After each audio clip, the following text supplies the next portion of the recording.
أزول مرافلا كنت في الأول في كذا وكذا تولين تزولت سيمليليس ساقي مازال والدو مسلاي تسقر باش عفين ديفرون دي ثمون الجزائر غورنا غاساقي مسا لويزا حنون انت فيك سادان وسنس في الحبس والمسلاي ساقي يفاس غفطاس انت مسلاي أزول فلام فنميرث مي دارز غورنا أزول مرحبا بك تزولا كميني صداف توقر ان الحبس نف مواقف في يون باش لا جورني عندك مثل في الحبس كسكواس 80 لي زاني 80 امشي هاد المصلايف في 9 موا ان الحبس لا بريزون يتعدى مسير وزاحت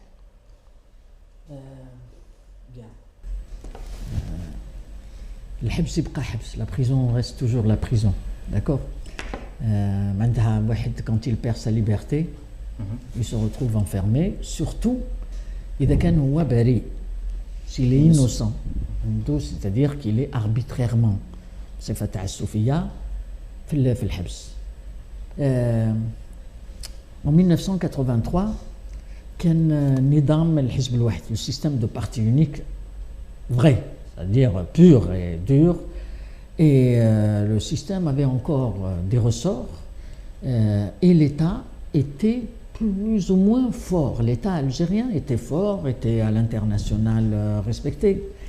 Donc, on a été arrêté, tous les courants d'opinion qui existaient, l'Hebs par centaines, et c'était à la veille d'un congrès du FLN, et le FLN était déjà traversé par des dissensions. Il y avait une partie qui a la réforme, قال نديرو شويه ouverture et une autre partie تاع les conservateurs قال ما كانش ولاش ما كانش la réforme et il y avait déjà plusieurs courants qui étaient arrêtés les militants pour la cause Amazir il y avait après bon nous on avait été arrêtés juste avant le congrès du FLN à cause d'une déclaration pour le multipartisme من أجل تعددية الحزبية pour la liberté d'organisation contre le système de parti unique. D'accord ? Donc, je militais à l'époque l'OST, l'Organisation socialiste des travailleurs, compte aussi militante des droits des femmes. D'ailleurs, dans le commissariat, j'ai vu dans le dossier des photos magnifiques les manifestations de femmes contre le code de la famille, pour la liberté de circulation pour les femmes. Parce que, en même temps que le printemps à Mazir, il y avait la mobilisation Ta'ansa contre le code de la famille. Ce n'est pas un hasard. Mais il y avait aussi, juste après, la mobilisation des travailleurs pour l'indépendance de l'UGTA. C'est-à-dire les questions démocratiques centrales que nous tlaqaw. Et donc, on a été arrêtés, et puis, mais on n'a pas été jugés. Il y avait une campagne nationale difficile, le système de parti unique, mais quand même, il y avait un collectif des avocats qui se sont constitués et à l'international, il y avait une campagne internationale pour notre libération. C'était nos amis à nous, hein, les militants socialistes, etc. Mais ils ont mobilisé pour la libération de tous les détenus d'opinion en Algérie. D'accord ?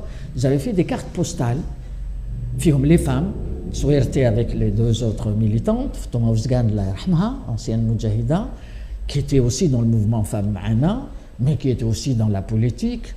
Et puis, il y avait une militante avec moi dans l'OST, il y avait la femme du docteur Naqash, qui était le premier ministre de la Santé de Mbella, Ulla Naqash, qui est une Suédoise. Et puis, du côté des hommes, il y avait Alihi Abdelnour, il y avait docteur Ben Mansour, il y avait Ben Mansour, il y avait docteur il y avait Hadouma, c'est-à-dire les militants, Ben Bella, Hna, la cause Amazir, les droits de l'homme, et il y avait les islamistes aussi, hein, ceux qui par la suite ont fondé le FIS. Donc la campagne internationale pour notre libération a permis à ce que la plupart, parce que l'État algérien n'a pas supporté qu'il y ait une campagne internationale. C'est-à-dire qu'il y a l'Algérie, il y a la répression, il y a ceci, il y a cela, etc. Il y a des femmes en prison, il y a des syndicalistes, il y a des vieux militants des droits de l'homme, etc. Ils n'ont pas supporté. Surtout que, par exemple, nos avocats à nous, c'était Maître Yves de Chézel et Maître Yves Joufa, qui étaient aussi les avocats des militants et dirigeants de la révolution algérienne. comme Rabih Bitat, Allah yarhamou, qui était président de l'Assemblée, comme Mohamed Boudiaf, Allah yarhamou. Et donc, c'était les dirigeants de la révolution et c'était leurs avocats. Donc, c'était dur pour Rabih Bitat, Allah yarhamou, lorsqu'il a reçu la délégation des avocats, qui étaient ses avocats, et qui lui ont dit « ça nous fait de la peine ».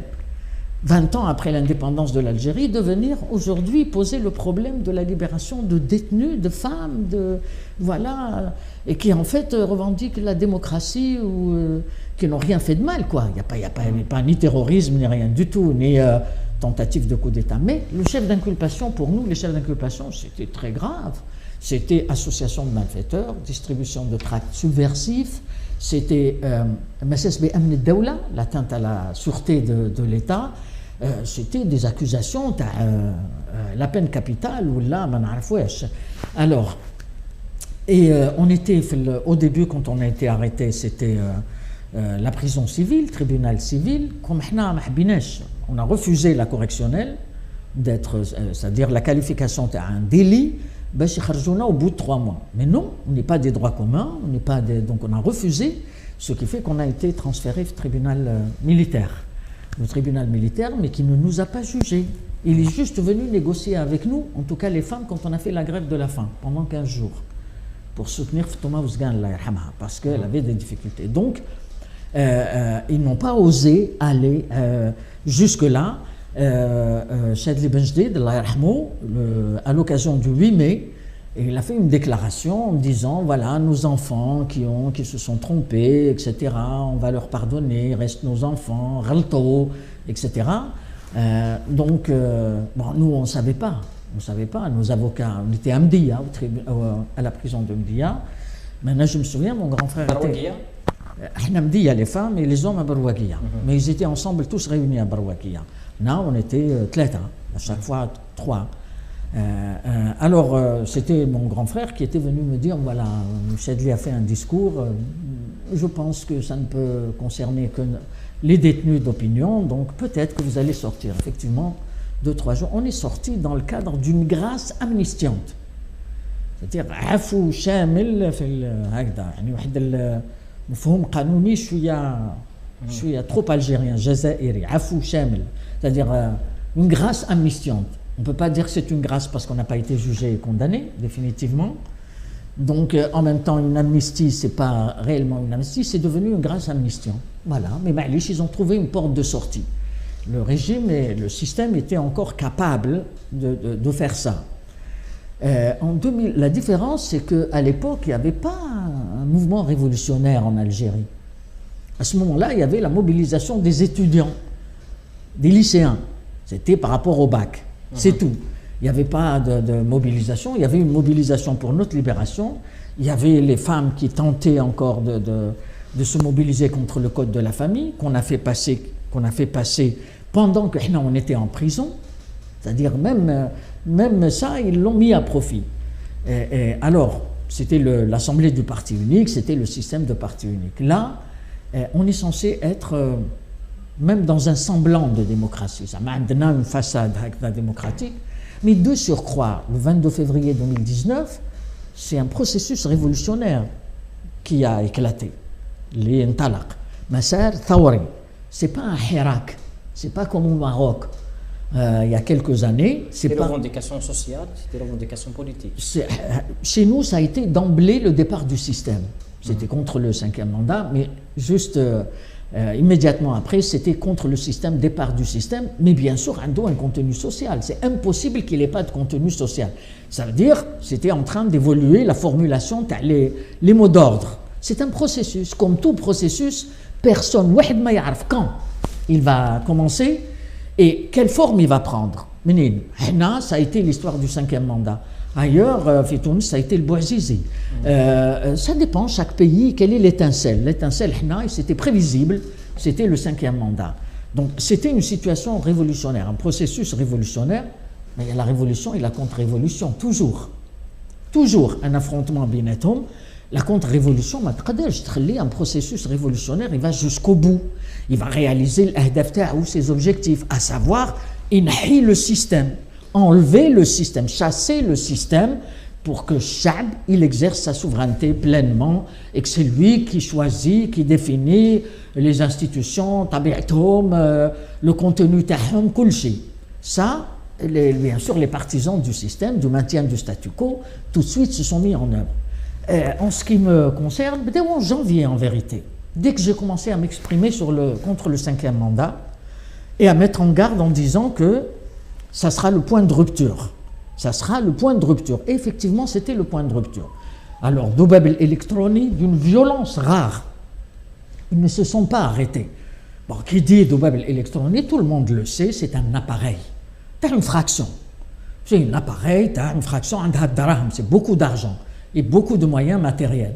Et ça a duré comme ça, à chaque déclaration terrible, sur quelques questions que ce soit. Dès que j'ouvrais la bouche, hop, ils se déchaînaient par milliers, par dizaines de milliers, quelquefois par centaines de milliers, parce qu'ils ont les moyens, les computers, tout ce qu'il faut pour ça. Ils appuient sur des boutons et hop, c'est l'insulte, c'est l'invective, c'est la grossièreté. C'est pas des gens qui font de la politique, c'est du mercenariat. D'accord? Et nous avons quand même constaté qu'une partie de ce doubeb électronique se trouve à l'extérieur, à l'étranger, dans certaines capitales européennes, et y compris arabes. Donc bon, on a tout de suite compris quelle tendance c'est et pourquoi. Là, ça devient une question idéologique. Ça veut dire que nos déclarations, nos positions en tant que parti dérangeaient Walech, parce que d'emblée, nous avons dit, c'est un processus révolutionnaire, ce n'est pas un hirak. Qui dit processus révolutionnaire dit la parole au peuple, c'est lui qui décide. Donc pas de colmatage, pas de replâtrage, t'as un édam. Donc c'est pas la réforme n'est pas la revendication. C'est pas la revendication, d'accord? L'écrasante majorité, le départ du système, tous ces symboles et donc ces institutions, son parlement, son gouvernement, kulchi, d'accord? Donc nous on expliquait, on clarifiait cela et en disant l'aspiration profonde c'est la démocratie, c'est comment le régime colonial dirigeait un État indépendant. Un État indépendant, donc après 62, eh bien, il fallait passer par une assemblée constituante. Elle a été confisquée, ça, c'est vrai. Mais l'assemblée constituante, elle intervient toujours quand il y a un changement de système, un changement de régime. D'accord? On passe surtout en situation révolutionnaire. Mais ça peut être en mobilisation pour une véritable réforme. Et alors, donc c'était clair, on était dans le collimateur, j'étais dans le collimateur en permanence et on était la cible déjà dans les marches. Il y avait des groupuscules de Baltaguia, tout le monde les a vus, des Baltaguia, qui disaient d'ailleurs nous sommes payés pour ça, on ne cherche pas à comprendre. On ne cherche pas à comprendre, on n'a pas de problème personnel avec elle, mais maintenant on est payé pour faire ça. Elle est belle, non? Qui peut payer? Qui est dérangé? Qui était dérangé par la politique du PT? Donc, maintenant, nous avons résisté. Et alors, à un moment donné, bien sûr, la différence, après, la différence entre 1983 et 84, nous sommes sortis en 84, nous avons été libérés, nous avons récupéré nos papiers, nos livres, nos documents, y compris nos salaires, les 6 mois de salaire. L'État nous a versé nos salaires. Ça veut dire totalement réhabilité. Et pour la première fois, sur El Moudjahid, puisqu'il n'y avait pas d'autres journaux, sur El Moudjahid, il y avait la liste les militants qui avaient été libérés, qui étaient en prison au Kharjo. D'accord? Et les 9 mois 2019. Et les 9 mois, alors les 9, à l'intérieur déjà en 83 84, bon, la prison à l'époque, on était seuls, à Al-Harrach, on était malheureusement dans le quartier des détenus politiques Tawart Thawara, à la colonisation. On était aussi dans l'isolement, les détenus politiques, on était 3 à chaque fois. On était à chaque fois 3, qui Thomas Ouzgan, quand elle a été transférée à Mdia, Jabou Ulla Nqash à sa place, et on était seuls. Bon, on était l'isolement. Dans l'isolement, on faisait ensemble de la politique, on recevait nos avocats, etc. Après, Amdia, c'était difficile, c'est une petite prison, c'est juste pour les transferts, enfin, que de cellules. Sur le plan matériel, c'était difficile. Mais bon, c'est-à-dire... Et Blida en 2019 Et Blida en 2019. Alors, Blida en 2019, c'est une autre situation, c'est d'autres rapports. D'abord, en 83-84, on n'était pas connus. L'OST n'était pas connu, c'était des organisations clandestines. Tous les militants étaient clandestins. Donc, pour tout le personnel, on était des politiques, donc ça tombait du ciel pour eux, hein. Mais ta'amlou ma'ana de façon très correcte, quoi, hein. Toute l'administration de la prison, t'as le Harash, et aussi bien que t'as le Mdiya. Mdiya, c'était un ancien moudjahed avec son épouse. C'est tout, une toute petite prison. Bon. Mais il y avait une campagne internationale qui était très très bonne. Là, à Blida, c'était le choc d'abord. C'était le choc de me voir à la télévision. Et bien sûr, ça c'est illégal. J'étais convoqué comme témoin. Et finalement, je me retrouve écroué, donc à la fin de l'audition. Et tout le monde avait vu à la télévision qu'en fait, j'étais encore chez le juge, que déjà, l'image était diffusée. Montant les escaliers. Ça veut dire que le NTV était déjà présent et même a pris l'image à Tawhal des chaînes privées. Donc, ce qui veut dire que la décision était prise auparavant, quelque chose comme ça. Et donc, moi, j'étais... Bon, c'était bien sûr irréel, mais je dois avouer que j'étais plutôt sereine. J'étais sereine. Bon, c'était... quand le juge m'a dit, voilà, m'a annoncé la décision, m'a demandé si je voulais faire une déclaration ou attendre mon avocat. Je lui ai dit si, je ferai la première déclaration. J'ai fait une première déclaration sur le terrain des principes, sur le terrain de ce que représente mon arrestation, voilà, sur le plan du droit, sur le plan politique, sur le plan de la démocratie, et y compris par rapport comment dirais-je, à l'aura de notre pays, quoi. Comment sera perçue cette arrestation, d'autant plus que je suis la coordinatrice, un des deux coordinateurs, donc une coordinatrice internationale de l'entente internationale des travailleurs et des peuples, qui a mené campagne pour ma libération dans plus de 100 pays. Il y avait une campagne internationale, donc autrement plus forte qu'en 1983-84, parce que, à travers mes activités, donc, je suis connu sur l'ensemble des continents par des organisations syndicales, par des organisations politiques de gauche, mais y compris des responsables politiques de différents pays qui me connaissent parce que d'abord, je suis une responsable politique, donc à la tête d'un parti qui a une histoire, qui a tout un passé de lutte, de victoire, de conquête, et qui tire ses origines au 8 mai 45. Dans le 8 mai 45, lorsque Mustafa Ben Mohamed, le fondateur, le doyen fondateur et premier secrétaire général du parti, avait décidé à l'âge de 19 ans de rejoindre le PPA. Lorsqu'il avait vu le carnage du 8 mai 45, il a considéré, comme il le répétait, qu'il n'y a aucun avenir dans le cadre de la colonisation, qu'il fallait rejoindre la lutte. Il a rejoint la lutte, il s'est retrouvé membre de l'OS, il s'est retrouvé responsable dans le PPA, dans le MTLD, etc. Puis il a eu ses 7 ans de prison par la suite, de 55 jusqu'à 62. Et donc un parti qui a une histoire, et un parti internationaliste qui a des liens, et ici qui a une place importante dans l'échiquier, dans ce qu'on appelle l'échiquier politique, dans le cadre du multipartisme. Un parti socialiste, farouchement attaché à son idéologie socialiste, à la propriété collective des grands moyens de production, à la démocratie véritable, un parti qui a fait ses preuves dans les combats, un parti qui a osé présenter une femme pour la première fois comme candidate au présidentiel dans toute la région. C'était une première, et y compris à l'époque dans le continent africain aussi. Et donc, qui a des ramifications dans la classe ouvrière, parmi les travailleurs, parmi les paysans pauvres, parmi la jeunesse, parmi les couches défavorisées, parmi les cadres du pays, parmi bien sûr les fonctionnaires. Et donc, pour tous ceux qui ont vu ça, c'était le choc, et y compris ceux qui m'ont reçu à l'intérieur de la prison, c'était un peu la panique, quoi, au début. Je ne vais pas rentrer dans les détails parce que, bon, l'affaire elle est encore en cours, quoi, puisqu'on a fait cassation après la Cour suprême, après le verdict, la requalification donc de crime vers délit. Mais bon, j'étais dans l'isolement, toute seule dans une cellule. Bon, l'administration se comportait très correctement avec moi. D'abord parce que je dépendais du tribunal militaire, et ils m'ont expliqué dès le premier jour que j'étais une sorte d'invité chez eux.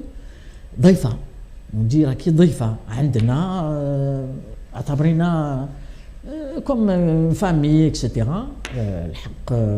Voilà. Bon, c'est les conditions de la prison dans le cadre de la crise économique et financière où le budget à la prison m'a dit le mois d'août. C'était le mois d'août, donc sur le plan des repas, impossible pour moi avec mes soucis de santé, etc. Impossible. Bon, il y avait à l'époque 7 médecins, des généralistes. La prison a été conçue et construite pour 1000 détenus. Il y avait 3200. Une grande majorité des hommes, le quartier femme beaucoup moins, mais presque pas de moyens du tout. Alors les médecins, des généralistes, donc pas de spécialistes, 7 généralistes pour 3200 détenus, 3 dentistes, la même chose pour 3200 détenus, c'est impossible. C'est infernal. Et même le nombre de gardiennes, ils appellent ça Aoun Amn, parce que c'est dans le cadre de la réforme pénitentiaire. Voilà, donc pas de moyens matériels, etc. Très difficile. Quelquefois, même Doliprane, Mekinch, les médicaments, et très peu de médicaments. Bon, mais en même temps, une recherche pour des loisirs, pour occuper les détenus, dans le cadre toujours de la réforme pénitentiaire. Moi, les droits communs n'avaient pas le droit de me parler, ils n'avaient pas le droit de me côtoyer, ce qui fait que c'était difficile. Je me suis rabattu sur la lecture, j'ai beaucoup lu. Le premier mois, je ne suis pas sorti de la cellule, je suis resté dedans, je ne suis pas sorti. Donc je lisais, sauf pour aller au greffe ou signer quelque chose, ou bien pour aller au parloir. Je lisais, c'est là que j'ai commencé le premier mois, j'ai lu 35 livres. C'est-à-dire plus d'un livre par jour, parce qu'il y a des livres qui sont petits, ceux que j'avais déjà lus. 35, ouais. Après, à chaque fois, je lisais beaucoup. Combien? En sortant, j'étais à 250 livres. 250 livres. Certains, je ne les avais pas encore terminés, mais ils avaient du mal avec moi, puisque pratiquement chaque semaine, ils une liste. Ce qui m'a aidé, c'est que la bibliothèque de la prison, elle était bien garnie pour une bibliothèque. Enfin, le Harash, il n'y en avait pas. Hein. En tout cas, en 83-84, il n'y avait pas de bouquins. 250 livres. 250 livres, beaucoup je les avais déjà lus, donc c'était plus rapide.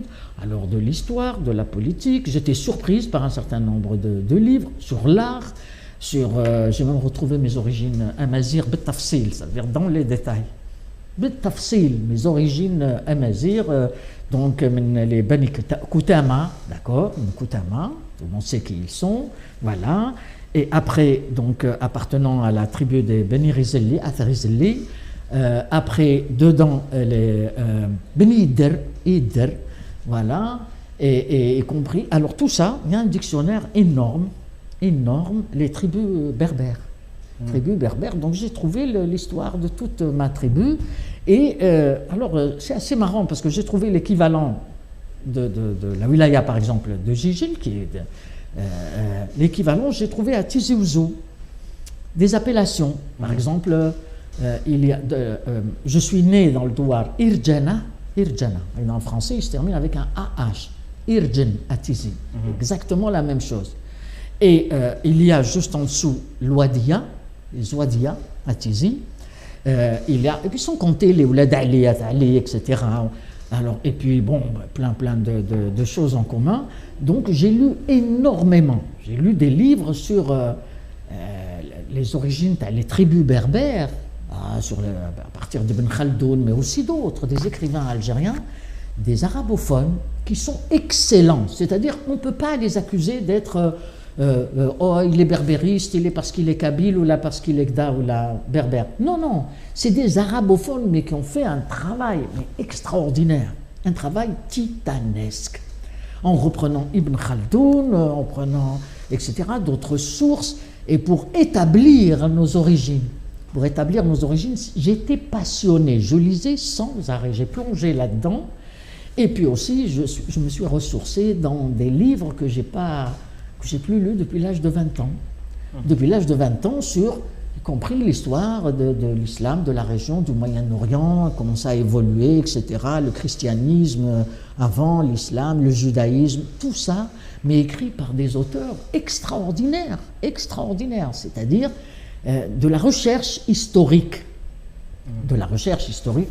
Donc, j'ai pu quand même, de ce point de vue-là, je n'ai pas perdu mon temps. J'ai lu énormément, et puis je ne pouvais pas marcher. Problème, je ne pouvais pas marcher parce qu'il y a 2 cours qui sont ouvertes, qui sont petites, mais qui sont réservées aux détenus de droit commun. Si moi je sortais dans la cour, les droits communs étaient pénalisés et on les enfermait dans leurs cellules. Moi je refusais. Je ne pouvais pas pénaliser entre 76 et 100 détenus, en fonction, ça varie, en fonction des sorties, des entrées, etc. Et donc j'ai demandé à l'administration de me trouver une solution. Ils ont trouvé. Il y a une salle qui était en principe, qui devait jouer le rôle de gymnase, mais elle n'a jamais joué le rôle de gymnase parce qu'il n'y a pas les moyens. Il y a même une table de ping-pong qui a été installée contre le mur, pas placée, installée. Hein. On l'a juste couchée là contre le mur, mais elle n'a jamais, parce que bon, il n'y avait pas de monitrice ni rien du tout, il n'y a pas les moyens. Alors je me suis mise à marcher. Quelquefois, il m'est arrivé de marcher 4 heures par jour. Et pendant que je marchais, bien sûr c'est bon pour la santé, mais en même temps ça me permettait de dégager, de réfléchir, de mettre de l'ordre dans ma tête. Et puis bon, j'avais mes avocats, beaucoup, un collectif d'avocats merveilleux, n'est-ce pas, qui a fait un travail excellent et qui venait me voir aussi pour me sortir de mon isolement et de ma solitude, y compris pour que je sache ce qui se passe, parce que j'avais le 1TV, là j'avais le programme national, quoi, la chaîne Ardia, la terrestre, quelquefois quand elle marchait pas, il la A3. Et depuis début janvier, c'est-à-dire au bout du 7e mois, Canal Algérie, ZO, ça me permettait de suivre les reportages sur les wilayas. J'ai découvert mon pays, des reportages fabuleux, c'est vrai. Mais, donc pour le reste, je n'avais pas de moyens, je voulais m'informer. Parce que ma lecture, j'ai regardé les discours par exemple, ma lecture était biaisée. C'est normal. Lecture politique. Je savais qu'elle ne pouvait être que biaisée puisque je n'avais que ce qui venait du pouvoir, quoi. Du pouvoir de l'époque, ok. Donc voilà, mais après, du point de vue des conditions de la prison, c'est bon, hein, du point de vue en première instance, j'ai été condamné à 15 ans de 15 ans, comme ça. Je sais pas le faire témoin 15 ans, ben, j'ai éclaté de rire. Oui, j'ai éclaté de rire. Mes avocats ont accouru, mes frères qui étaient là, même les avocats des autres détenus sont venus à main pour m'encourager, etc. Aucun souci. لا نقعد 15 سنة ولا نقعد 10 سنين ولا نقعد 5 سنين أنا خارجة parce que je n'ai commis aucun crime, d'accord. Et donc لما نكومبلو نمشي اساس بديش ملي تخدم كومبلو فرد كونتر لا ناسيون تضرب تشوف لا ناسيون ثم الجزائر عندنا مثل ضرب كيمينك جنرال توفيق جنرال طارطاق كوفيماس ونيكسي وجداد جزائريين سعيد بوتفليقه غاف مسلتاقي مسير بزاف. قلت tout à l'heure qu'il y a une ثورة والثورة المضادة, la révolution et la contre-révolution. Jamais une révolution m'a تمشي comme ça tranquillement comme un fleuve هكذا et tout. Non, elle peut dévier, on l'a fait dévier, نخرجوها على الطريق, elle peut s'arrêter, elle peut être dénaturée, et on le voit autour de nous, d'accord, et dans l'histoire de l'humanité, d'accord. Donc avant de répondre à la question t'as le complot, il était normal, moi je voyais bien qu'il y a des choses qui étaient en train de se... Avant mon arrestation, je voyais et qu'il y avait des voitures qui me filaient, qu'il y a la violence, donc je voyais qu'il y avait des choses anormales. Et je voyais que dans le discours politique, c'est-à-dire avant la démission de Bouteflika, mais surtout après la démission de Bouteflika, je voyais bien qu'on était en train de faire dévier la révolution. Et que quelque part, il y a une opération qui vise à confisquer, à détourner la révolution de son objectif, d'accord, à la privatiser même. je vais dire quelque chose. Je ne vais pas rentrer dans les détails. Le 26 mars 2019, s'est produit un événement. صار حدث سياسي اللي جعلني نخاف على الثورة qui m'a poussé à avoir peur pour la révolution, pour le peuple algérien, pour l'Algérie. J'ai eu peur parce que je voyais une démarche politique au sein des institutions, au sein du régime, pas de façon bien sûr homogène ni globale, mais je voyais qu'il y avait une démarche qui sortait du lot et qui visait à confisquer, avec la révolution, à se l'approprier et donc à la détourner de son objectif, et le départ du système. Ce jour-là, le 26, moi j'ai considéré que comme responsable politique, comme j'ai toujours assumé mes responsabilités, et à un autre moment, je raconterai, pas aujourd'hui, on n'a pas le temps pour ça, je raconterai aussi d'autres situations où j'ai été amené à jouer c'est-à-dire des rôles, à prendre des responsabilités délicates et même voire dangereuses quelquefois, parce qu'il s'agissait du sauvetage du pays ou du sauvetage de la nation ou voilà. Là, j'ai considéré que je n'avais pas le droit de rester les bras croisés à observer ce virage extrêmement dangereux se mettre en place. Et c'est comme ça que j'ai accepté la rencontre qui m'a été proposée pour dire une chose, parce que je l'avais déjà dit au téléphone, le frère et conseiller du président, qu'est-ce que vous attendez? Est-ce que mais auparavant, moi j'avais déjà parlé avec la sœur du président le 22 mars et je lui ai dit, ça fait un mois depuis que des millions sont dehors, il faut qu'il démissionne, il faut qu'il parte. Et elle s'était engagée à aller le lui dire. Parce que de toute façon, s'il ne part pas tout de suite, il va sortir comme Ben Ali ou bien comme Moubarak. Et elle a dit, je vais aller le lui dire. Par la suite, dans le courant du procès, j'ai appris qu'en réalité, Bouteflika avait décidé de démissionner le 23 mars. C'était un concours de circonstances. Je ne dis pas que... Moi, j'avais parlé avec la sœur le 22 mars. Le 23 mars, lui, et parce qu'ils étaient en train de suivre. Kathleen, nous sommes en train de suivre. Alors, qu'est-ce que vous attendez?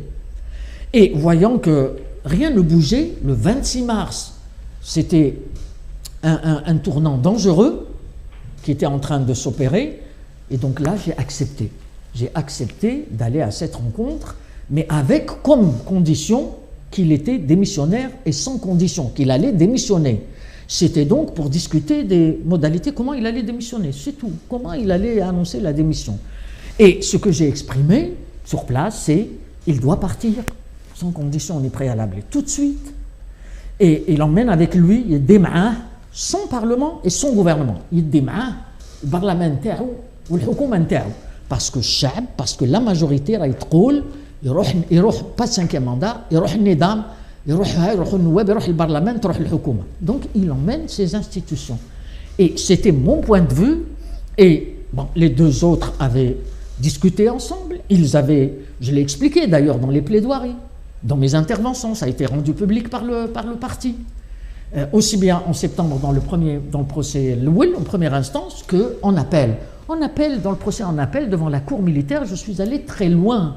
Parce que c'était un procès politique, c'était des procès politiques, exclusivement. À aucun moment, ni au niveau de l'instruction,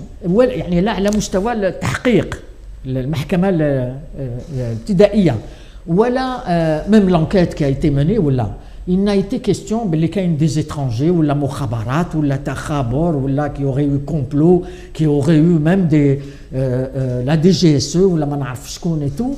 C'était un grossier mensonge. Les participants de l'arène. Un grossier mensonge fabriqué par un centre, et qu'une chaîne de télévision privée a diffusé, elle a été relayée par d'autres chaînes privées, et tellement, ça veut dire le principe, c'était plus c'est gros, plus ça passe. Kidba kbira. Alors les participants, oui, il y avait le général à la retraite Mohamed Medine, alias Toufir, et il y avait le frère, le président, qui était son conseiller, qui parlait en son nom. Non, il n'a pas participé, il n'était pas là. Moi, je ne le connais pas personnellement, je ne l'ai jamais vu. Donc, il n'était pas là. Et donc, pour moi, c'était vu déjà la matinée. Ça a duré 3/4 d'heure, 1 heure grand maximum. Et tous les témoins l'ont reconnu. Ils ont dit c'était 1 heure, 1 heure et quart, en tout cas pas plus d'1 heure et demie, peut-être 3/4 d'heure. Tous les témoins. Et moi, j'ai réaffirmé ma position. Ils avaient dégagé l'orientation d'une transition courte de 6 mois, Wijibou Yamin Zerwel, et puis que pour organiser des élections libres, démocratiques, etc. Moi, j'avais milité pendant toute l'année 2018 auprès du frère et conseiller de Bouteflika, son frère, pour qu'il n'y ait pas de 5e mandat. Ça veut dire que je ne me contentais pas d'alerter ou l'Agda. Je voulais m'assurer qu'il n'allait pas faire cette folie, cette provocation très lourde. Et que durant toute l'année 2018, jusqu'à la fin du mois de novembre, il était hors de question qu'ils s'orientent vers le 5e mandat. Donc après, quand ils se sont orientés vers le 5e mandat, moi j'ai rompu. Il y a eu rupture.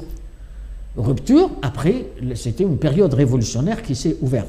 Donc aucun juge, ni l'instruction, ni le tribunal de première instance, tribunal militaire, ni la cour militaire, aucun juge, jamais, à aucun moment, l'histoire les étrangers, la participation d'étrangers n'a été posée. C'était donc sur complot, y compris Hadia pour complot, Anaya, ils ont fait tomber. Donc la cour militaire a fait tomber les 2 accusations de participation à un complot ou une opération pour faire tomber le régime, ou pour changer le régime.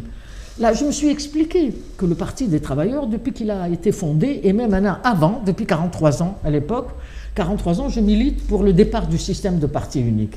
Et tant qu'il sera là, je me battrai pour qu'il s'en aille, pour qu'il parte, pour que le peuple algérien puisse recouvrer sa souveraineté, sa liberté, et fonder lui-même l'État démocratique conforme à ses aspirations, avec les politiques conformes à ses intérêts, et conforme à la démocratie. Donc, j'ai expliqué notre position sur l'Assemblée constituante. Moi, dans la rencontre, j'ai dit que je n'étais pas d'accord, ni pour Yamin Zerwel, ni pour une transition, parce que c'est dans le cadre du régime, d'accord, c'est toujours dans le cadre du système.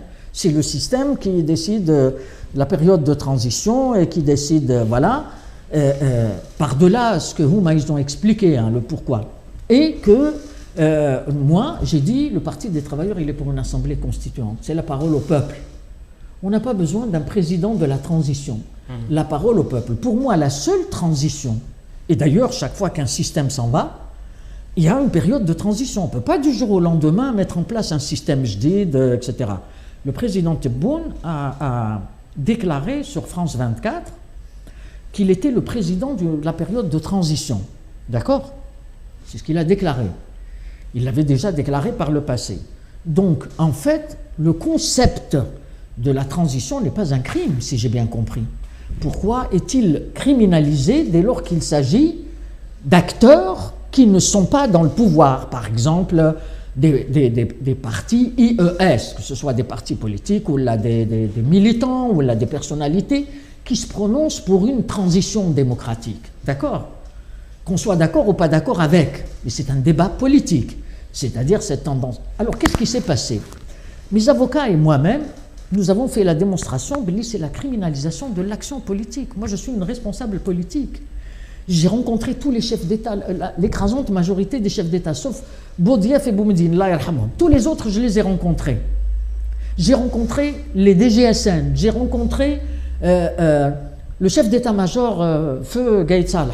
Je l'ai rencontré pendant 3 heures. Et on a discuté de questions sécuritaires, politiques, etc. Est-ce que j'étais en train de comploter? Certainement pas. Est-ce que j'ai comploté avec Ali Tounsi, Allah yarhamhum? Certainement pas. Je plaidais pour le syndicat de la police pendant 3 ans. Je le tarabustais. Et j'ai tarabusté le Hamel sur le syndicat. Il disait, moi j'attends la décision politique. Est-ce que j'ai comploté avec eux? Certainement pas. J'ai rencontré des responsables à tous les niveaux, des premiers ministres, etc. En plus, quand j'ai été arrêté, le jour des faits, moi j'étais député. Le 26 mars, j'étais encore député. Et en réalité, jusqu'à maintenant, Il n'y a pas eu de levée de l'immunité parlementaire sur moi. Il n'y a pas eu la procédure. Il y a un vice. Il y a un vice du point de vue de la procédure. En fait, elle est frappée de nullité. Mes avocats, ils ont plaidé. Et c'est pour ça on a fait cassation aussi. J'étais député. Et j'étais censé être protégé par l'immunité parlementaire.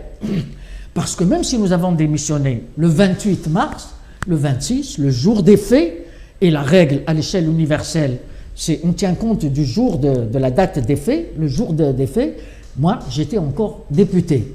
Par-delà le fait que je n'ai pas été convoqué par la commission juridique à l'APR, je n'ai pas pu me désister de mon immunité puisque je n'ai pas été convoqué. D'accord? Donc là, il y a un problème. Donc ça reste valable, ça reste posé. Donc le complot, les avocats ont démontré qu'il n'y a pas eu de complot, il y a eu rencontre entre un conseiller du président qui était en poste, et le conseiller était toujours en poste, un ancien responsable qui pendant 25 ans était chargé de la sécurité de l'armée et de l'État, il était chargé de la sécurité du pays, et une responsable politique d'un parti politique algérien pour qui la défense de la souveraineté et de l'unité du pays est inconditionnelle, et que nous sommes dans une période révolutionnaire, la voie peut être ouverte à n'importe quoi. Pour moi, il fallait que j'essaye de trouver, d'apporter l'aide à la révolution d'une manière ou d'une autre.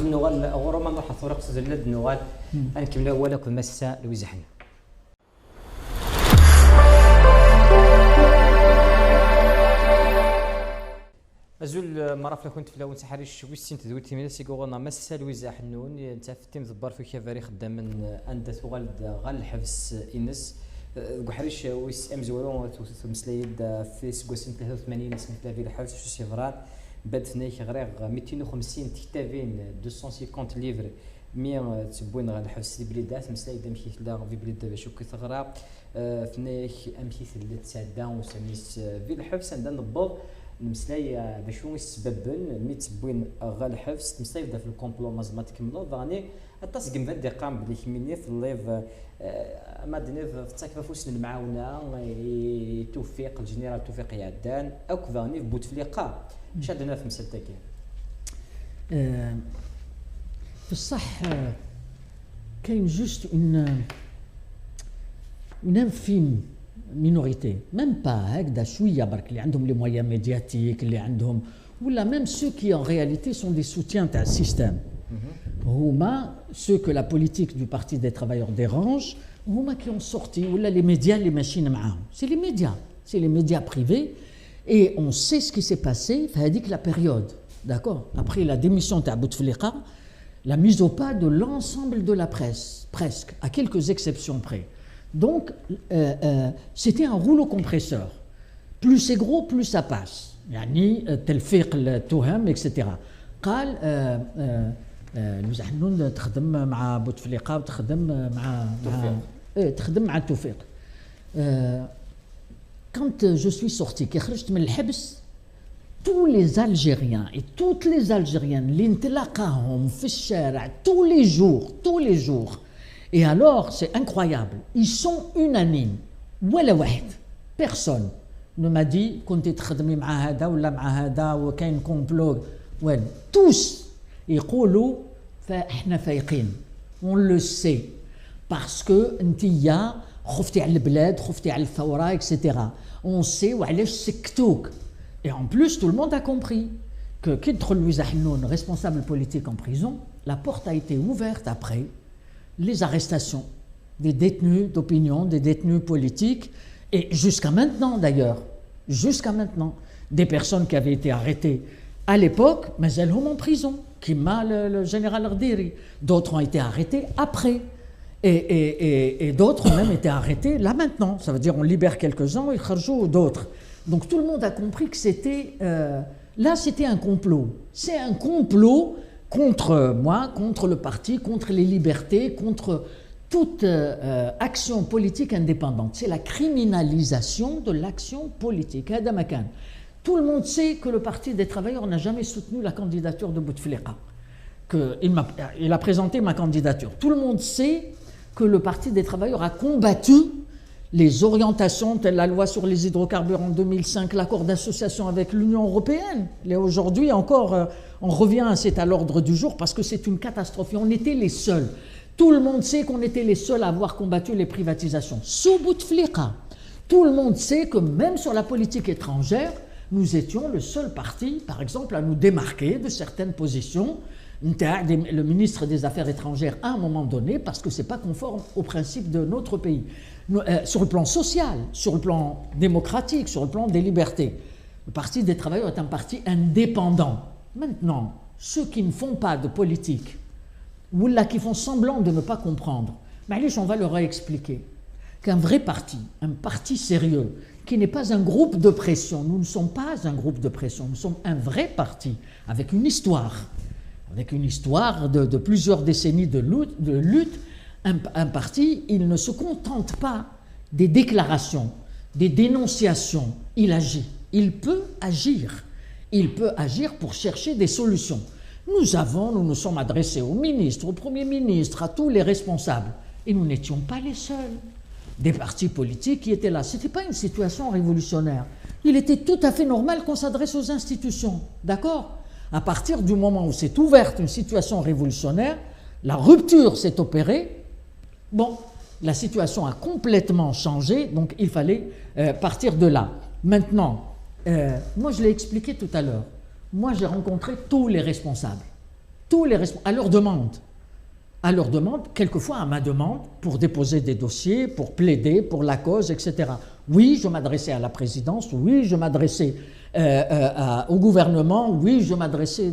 C'est tout à fait normal dans mes cordes, comme responsable politique et comme député. Alors, il y a même parmi les gens qui ont osé s'attaquer à moi, des personnes qui m'avaient sollicité pour que je transmette leurs doléances à la présidence de la République, ou bien au ministre de la Justice, ou bien au Premier ministre. Mais je ne les nommerai pas, parce que moi je sais, quand il y a révolution, il y a contre-révolution. Et ceux-là, ils s'accrochent de toutes leurs forces et ils essayent. En réalité, la politique du PT les a dérangés, parce que c'est nous qui avons ouvert les horizons en précisant quelle est l'alternative, la vraie alternative dans cette situation, à savoir la parole au peuple. D'accord ?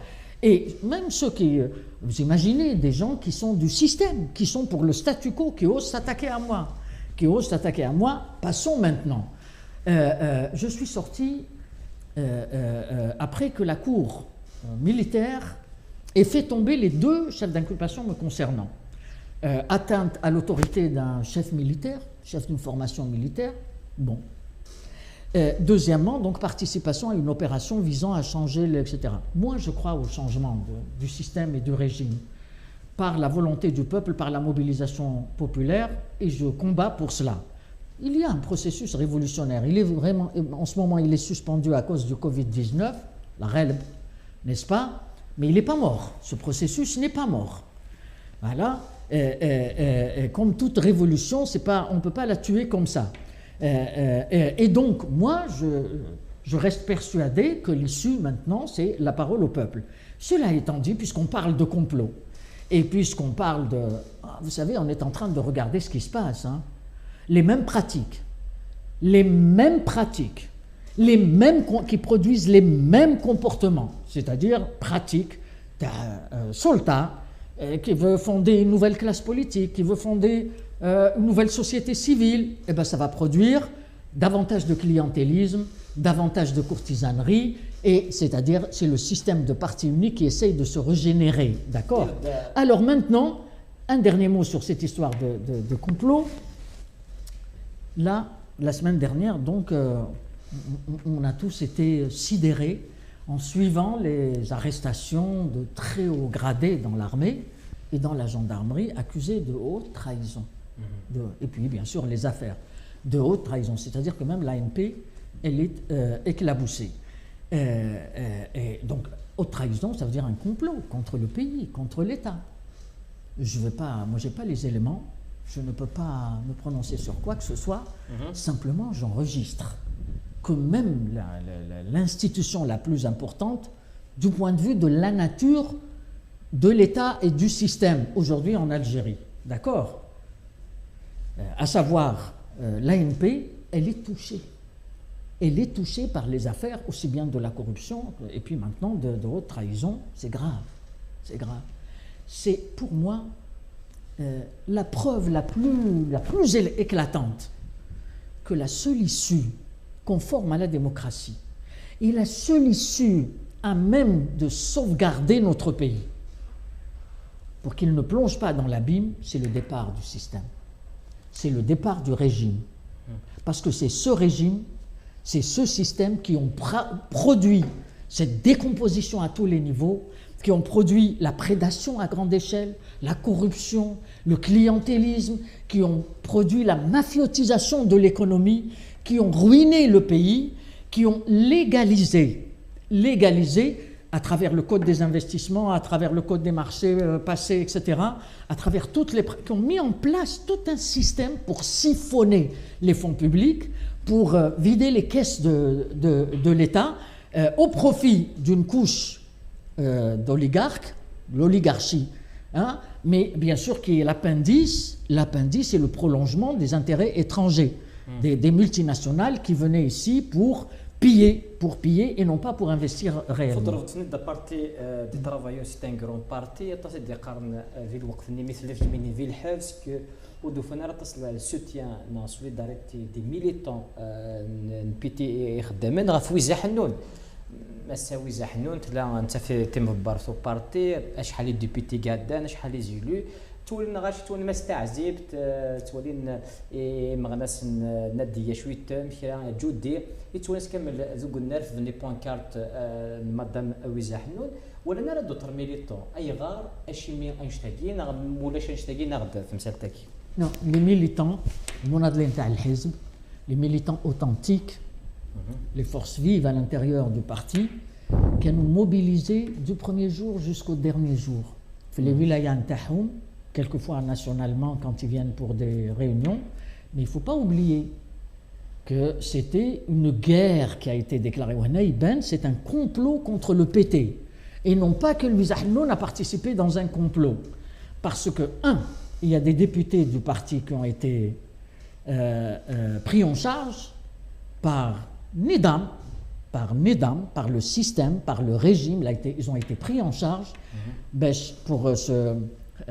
ils ont violé les résolutions et les décisions du parti sur le terrain de la corruption, puisqu'ils ont, après avoir été d'accord avec la décision qu'on démissionne de l'Assemblée, la décision prise par le bureau politique entérinée dont ils étaient membres, après avoir exprimé leur accord, ils ont été détournés. C'est la pratique du système de parti unique, comme ils ont fait à d'autres partis.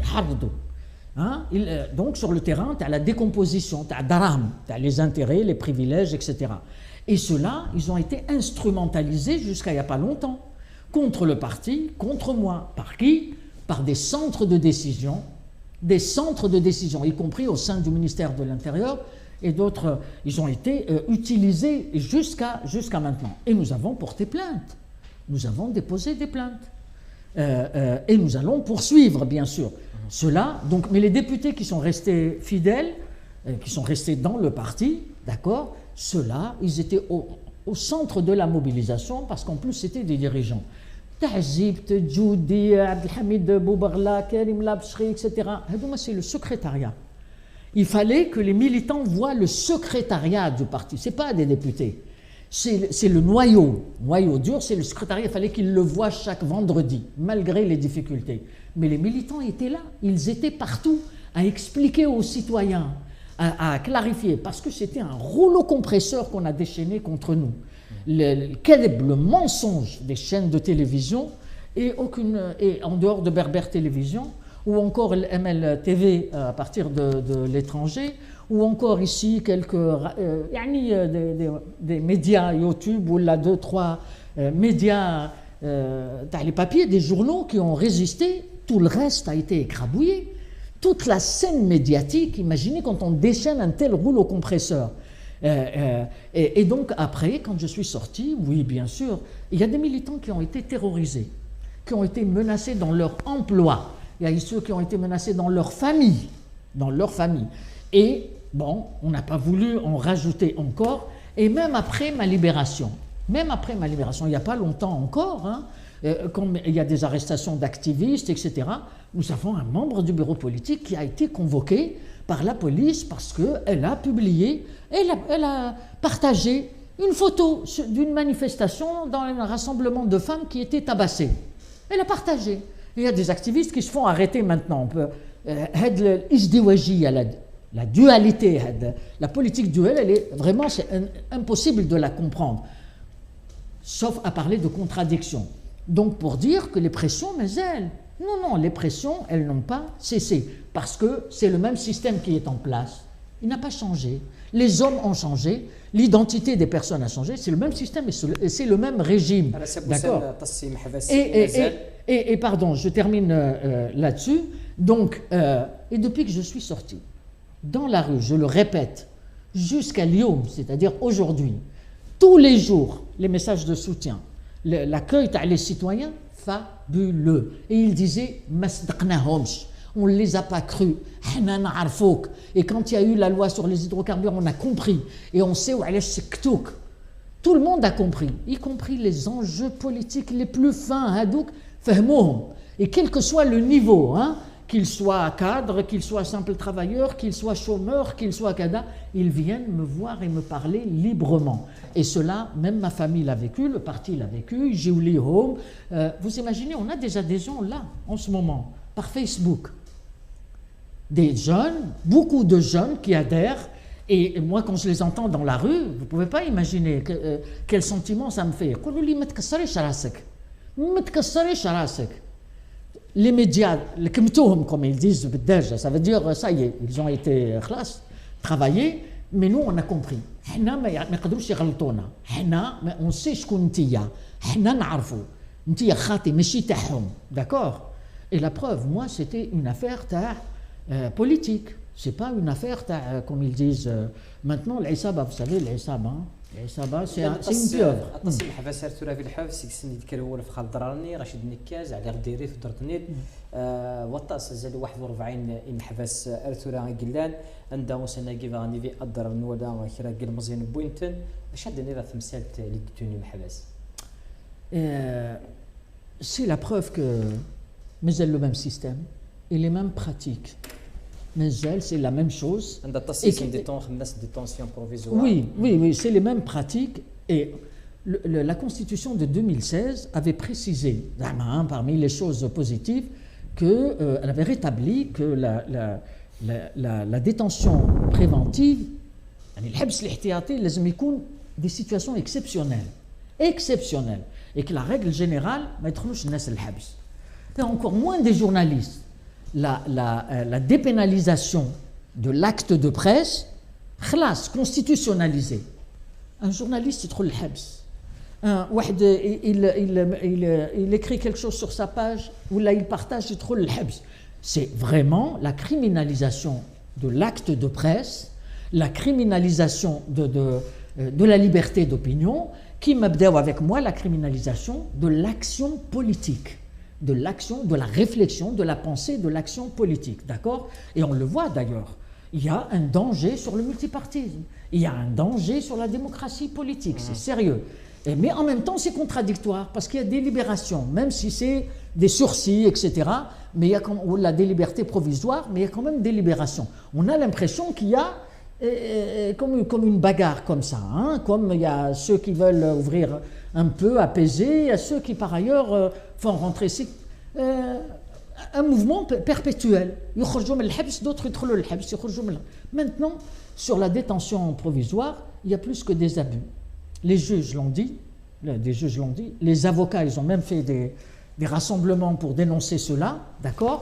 Donc il y a abus, vraiment abus, et puis quand on dit abus, ça veut dire que par exemple, Khalida Toumi, elle n'est pas poursuivie pour crime économique, elle est poursuivie pour délit de gestion. Le président Tebboune a parlé du délit de gestion, les bi'ou par courrier, par lettre anonyme, et il a dit à partir de maintenant c'est terminé. Et bien Khalida Toumi, elle rentre dans ce cadre-là.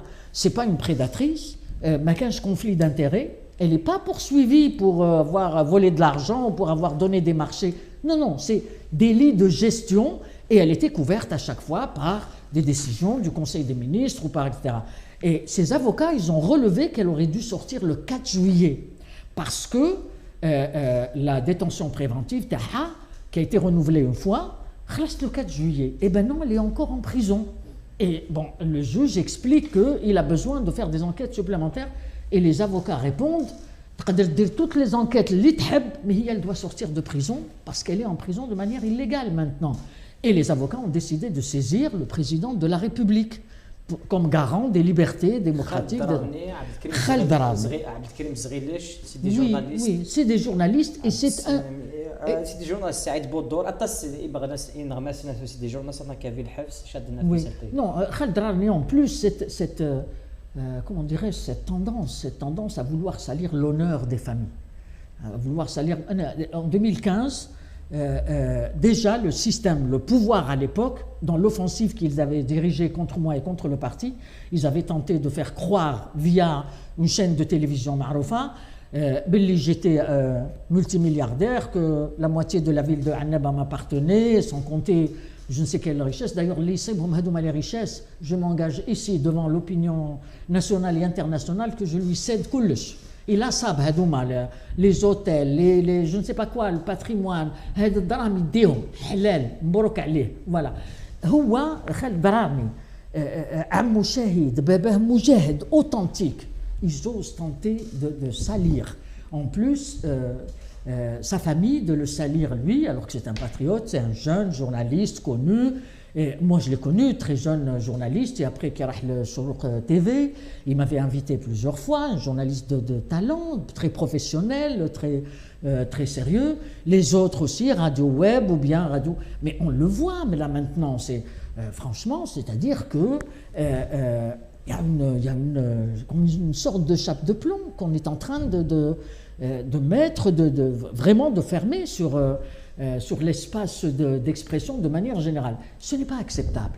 Ce n'est pas acceptable. C'est cela la Deuxième République. C'est cela la République démocratique que le président a promise pendant sa campagne électorale. Ça, c'est plutôt la négation de la démocratie, la négation des libertés. Alors, moi, je le dis, je joins ma voix à celle de tous les militants, tous les défenseurs des droits de l'homme, des avocats, etc. Liberté immédiate pour Khaled Drarni, liberté et libération immédiate pour tous les détenus d'opinion, qu'ils aient été arrêtés avant les élections du 12 décembre ou après. Parce qu'il y a ceux, je ne comprends pas personnellement, je ne comprends pas pourquoi... des personnes qui ont été arrêtées avant le 12 décembre, c'est-à-dire que le président Tebboune n'était pas encore en poste, pourquoi ils sont toujours là alors que ce sont des détenus politiques et des détenus d'opinion? Par exemple, Ali Rdiri, quel crime il a commis, Ali Rdiri? Quel crime? Et en plus, maintenant, il y a Covid à l'intérieur des prisons. Il y a Covid et vous avez ceux qui meurent, etc. Alors qu'il y a des pays comme l'Iran où les détenus de droit commun ont été libérés pour qu'ils ne soient pas touchés par Covid, parce que l'État n'est pas en mesure de les protéger. Donc ça, c'est une dérive dangereuse qui doit absolument s'arrêter. Le Covid, c'est la gestion politique, économique et sociale vu la période de Covid, le système d'avant. Oui. En tout cas, le Covid a levé le voile sur l'état de délabrement de l'économie, du système, de l'état, du secteur de la santé dans notre pays. Et que, en fait, le gouvernement a réagi par la panique, par défaut, le hala, ce qu'on dit le hala, et on voit bien qu'il n'a rien maîtrisé jusqu'à maintenant. Les impacts sont terribles. Déjà, prenons Covid lui-même, personnel à la santé. Les lions, jusqu'à aujourd'hui, il y a des protestations, des mobilisations parce qu'il y a un manque de moyens. Et ils disent que si on nous avait donné les moyens, il n'y aurait pas eu autant de morts, autant de décès, autant de médecins et d'infirmiers atteints. L'état du secteur, les hôpitaux, le c'est-à-dire il n'y a pas de lit, la saturation, il n'y a pas de lit, il n'y a pas de moyens. les tests PCR, les akharou bzaf, et même il n'y a pas en assez grand nombre. Moi je lis dans la presse, moi je ne suis pas expert, je ne suis pas médecin, je lis que j'avoue des respirateurs, j'avoue etc., des moyens, mais ils ne les ont pas encore installés. Fait le roi, ils ne les ont pas installés ici. Ça veut dire qu'il y a des cafouillages à tous les niveaux. Le ministre de la Santé a reconnu à l'Assemblée nationale, Belli, on n'a pas de système de santé. Mais qu'est-ce que mandoma sahia? Il a dit. En fait, que le mandoma sahia. Mais en réalité, on avait mandoma sahia quand la baisse biha. Ok? Mais il y a la dernière loi sur la santé, dans le gouvernement de Bouteflika, qui est une loi scélérate, jaira. Les baisse tkassar kulchi, tkassar la gratuité des soins, tkassar le système de santé, et elle livre le système de santé à la prédation. D'accord? Et même la prévention, les brat dans la loi, eh bien, parce que la prévention, c'est quoi? Ce sont les bavettes, c'est le gel, ce sont les tests, d'abord et avant tout, ce sont les tests PCR, ça n'a pas été mis à la disposition. C'est vrai qu'il y a quelques efforts, on le voit là, hein, après 5 mois, il y a quelques efforts, mais ça reste en deçà des besoins, et c'est de manière confuse, c'est de manière assez confuse. Maintenant, les impacts, ça d'un côté, les impacts sur les citoyens. Par exemple, vous avez des médecins dans certaines wilayas, il y a des hôpitaux qui ne logent pas les médecins dans des hôtels. Ils rentrent chez eux et donc ils contaminent leur famille. D'accord? Voilà. Maintenant, le déconfinement, il se fait d'une manière aussi. Il y a un transport. On a vu le secteur des travaux publics. Avec le bâtiment, 80% parce qu'on ne peut pas héberger, parce qu'on ne peut pas nourrir, il n'y a pas la restauration, les travailleurs. Donc ça veut dire des licenciements massifs. Sur le plan social, c'est une catastrophe. Les salaires impayés, selon le ministère du Travail, une étude d'Erouha pour 3600 entreprises, Bark seulement, ça veut dire très très petit, très limité. 50 000 postes d'emploi perdus, 50 000 emplois, 200 000 travailleurs sans salaire, 180 000 retards les salaires. Et c'est très limité. Alors que dans le secteur du... En fait, tous les secteurs ont été touchés, d'accord? Mais quelles sont les solutions? Quelles sont les solutions?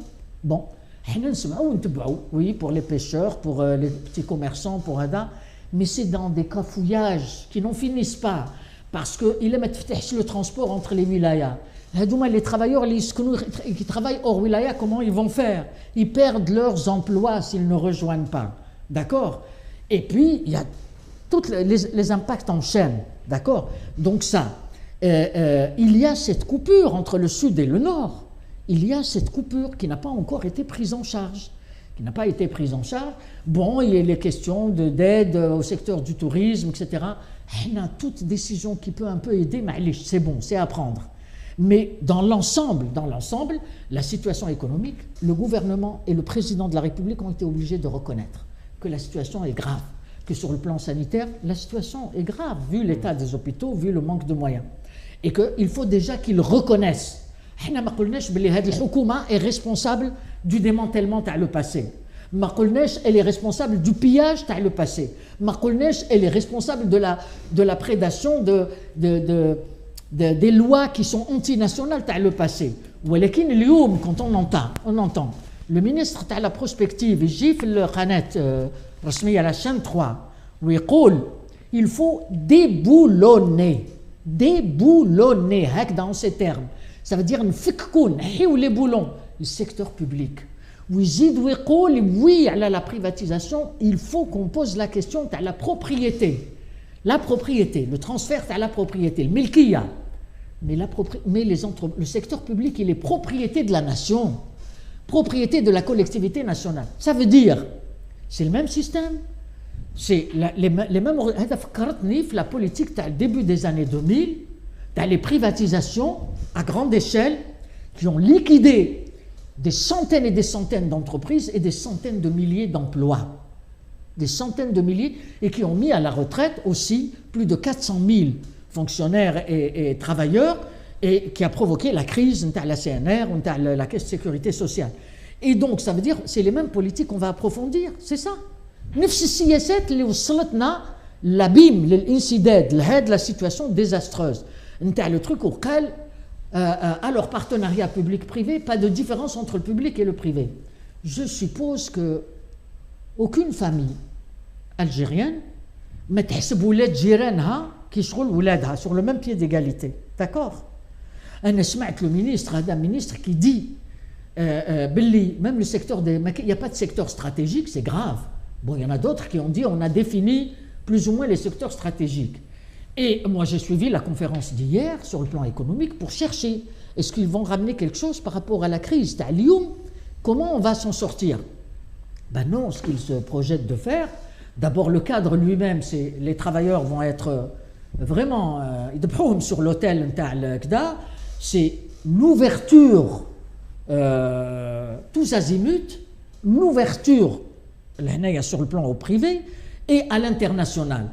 Mais on a déjà donné, justement avec l'accord d'association, on a donné les privatisations, on a donné le partenariat qui est vraiment un pillage étranger de nos richesses. Et il n'y a pas de gaz, il y a le problème de l'oxygène dans les hôpitaux. Ninja, le problème de l'oxygène. Est-ce que le président Tebboune va avoir le courage et l'audace de renationaliser l'Inde, l'entreprise qui a pris 66% de l'ENGI, l'entreprise internationale qui était, elle était bénéficiaire en 2005, elle exportait en Afrique et elle se préparait à تصدر l'Europa. Et ben الوزير تاع الصناعه هذاك الوقت عبد الحميد تمار راح تنازل على 66% من الاسهم 66% دي بار لهاد لا ملتي ناسيونال الماند ليند اللي قضاتنا على الانتاج ولينا ديبوندون دي 1900 دي 2007 2 ans plus tard. واليوم on a des malades de Covid qui meurent parce que ما كانش الاكسجين. نروح الصوره خصو الليله النوغال نكمل اولكم مسا يوزع نقيم سيدنا.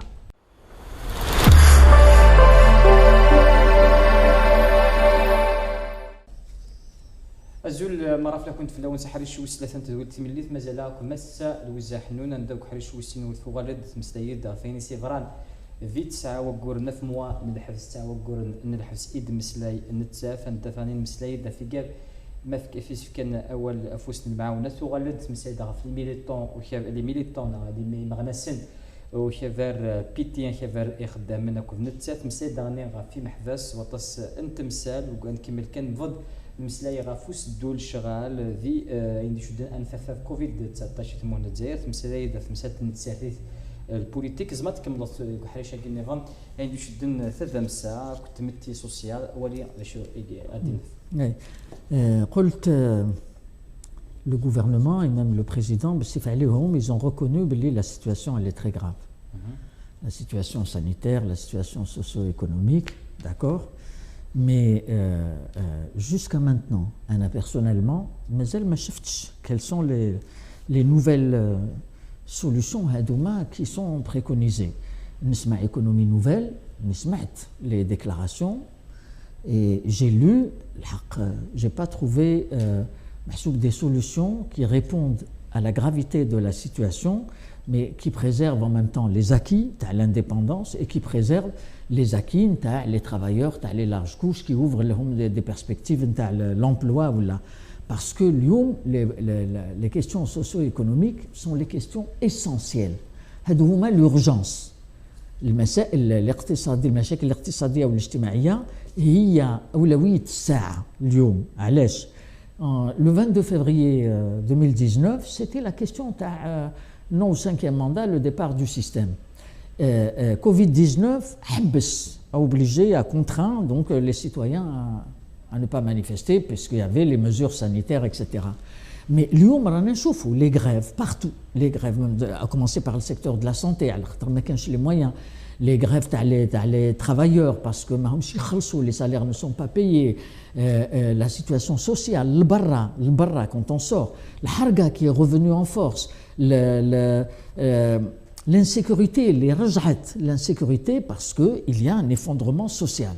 Il y a un effondrement social, ça veut dire que le contenu social, le processus révolutionnaire, si le gouvernement il a l'intention de toucher au secteur public, s'il a l'intention, qui m'a le représentant, le patronat, Le représentant تاع patronat, صباح في la radio sur les ondes de la chaîne 3, يقول il faut revoir le code des investissements, le code des marchés اللي هادوما déjà وقت بالعيد وقت بوشوارب وقت هادوما il donnait كلش l'oligarchie et les étrangers كلش tout il donnait tout il liquidait le secteur public il liquidait tous les acquis de l'indépendance ça veut dire ما عجبوهمش ça leur suffit pas ils veulent plus وقال il faut aussi revoir le code du travail.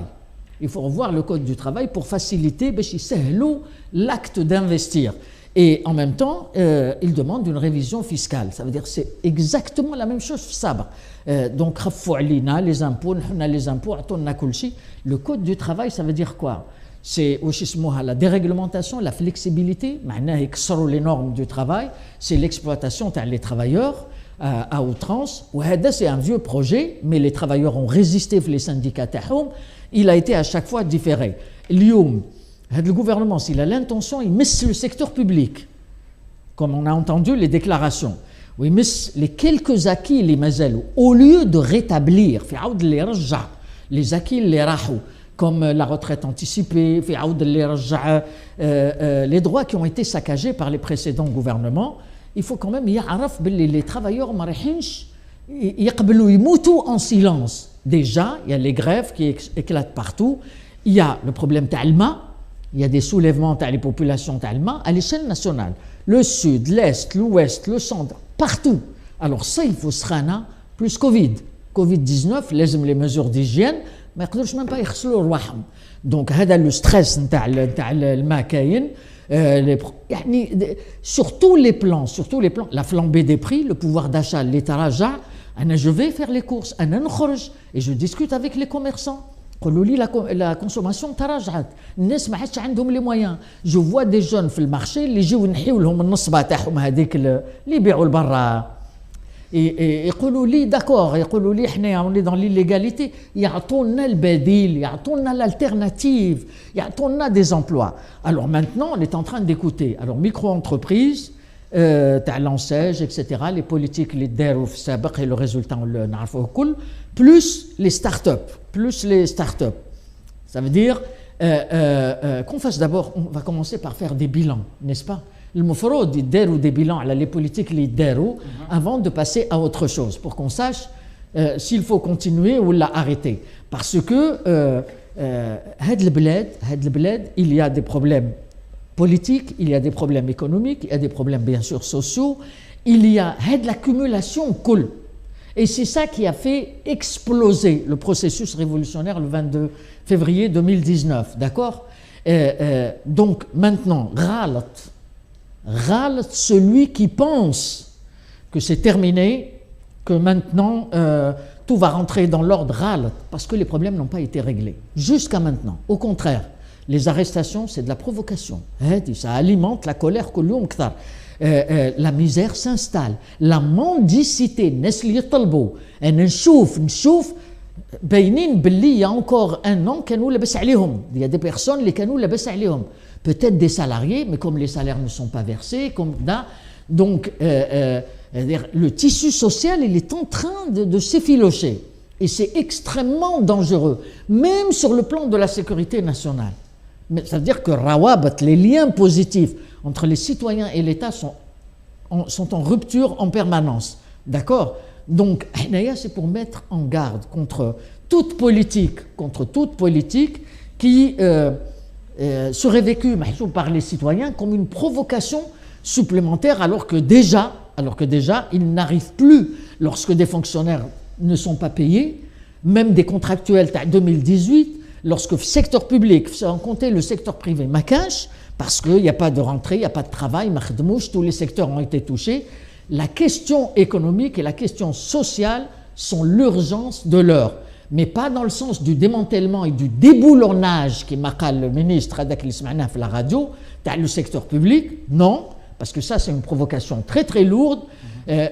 C'est au contraire comment préserver les acquis sur lesquels on peut parler d'une véritable relance. Parce que là, si on prend les mêmes politiques avec de nouvelles personnes, mais il n'y a pas une nouvelle économie, il y a un approfondissement des politiques qui ont échoué totalement et qui ont fait naître la prédation, la rapine, à toutes les échelles. Parce que les bonnes intentions, d'accord, c'est génial, la lutte contre la corruption, etc., mais il y a le terrain.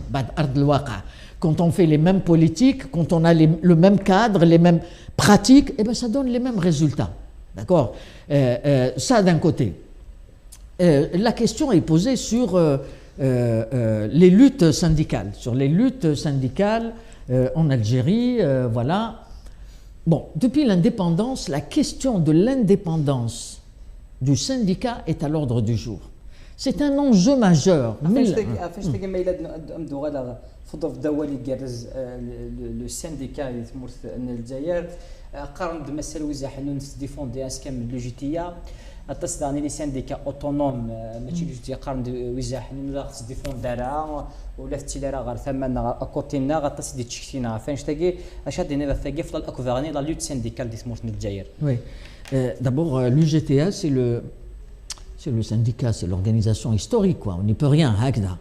هي المنظمة التاريخية اللي عندها علاقة مع الثورة التحريرية 1956 etc. عيسى تيدير وهذا c'est un acquis مكسب tous les travailleurs, tout le peuple algérien. C'est-à-dire comme maintenant les politiques نتاع les directions c'est autre chose. حاجة واحدة أخرى. Les directions elles peuvent adopter une politique que les travailleurs peuvent dans laquelle les travailleurs محسوب يعجبهم الحل, elle peut être conforme aux intérêts des travailleurs comme elle peut être contraire aux intérêts des travailleurs, d'accord? Et le parti des travailleurs, il part toujours des intérêts des travailleurs, ok? L'indépendance de l'UGTA a toujours été un enjeu fil bled depuis 1962, d'accord? L'indépendance à l'égard du système de parti unique, ça a toujours été un combat. Lyoum, partout dans le monde, fil alam kul, on voit qu'il y a des luttes, il y a des mobilisations contre les systèmes, contre les régimes, contre les gouvernements, contre leur politique, contre leur gestion de la Covid-19, à commencer par l'Europe, les États-Unis, partout, en Amérique latine, partout. Mais ça se passe dans les syndicats à la base, ça se passe en dehors des partis. En dehors des partis, c'est des mouvements qui, comme chez nous en 2019, en février 19, c'est pas les partis qui ont encadré ou qui ont appelé, c'est pas les syndicats, c'est pas des organisations traditionnelles, c'est un mouvement spontané. Et là, aujourd'hui, il y a des grèves à l'appel de syndicats UGTA comme des syndicats autonomes. La politique du Parti des travailleurs, c'est d'abord le droit à l'organisation syndicale. Nous l'avons défendu en Algérie et dans le monde. Et dans le monde, nous avons participé dans le cadre de l'entente à une campagne internationale pour le droit à l'organisation syndicale en toute indépendance pour les conventions de l'OIT qui protègent les droits syndicaux, d'accord? Et que ce soit dans notre pays ou bien au Pakistan, en Russie, en Chine, partout, dans les pays où il y a des atteintes aux libertés syndicales. Nous avons porté la voix des syndicats autonomes, y compris dans l'OIT, via nos amis dans le cadre de l'entente. Nous avons des liens avec les syndicats autonomes et notre politique, ça a toujours été l'unité des travailleurs à la base, dans la lutte. Ça veut dire, ma'lish, Ntarak, par exemple, le flux GTA, où on a fait un syndicat autonome, d'accord? Les directions ne sont pas d'accord, mais le taht, on est dans la même entreprise, on doit faire grève, il faut qu'on se mette d'accord en tant que travailleur. Mon syndicat ou syndicat dialogue, ils se mettent d'accord pour qu'on constitue la force, pour gagner.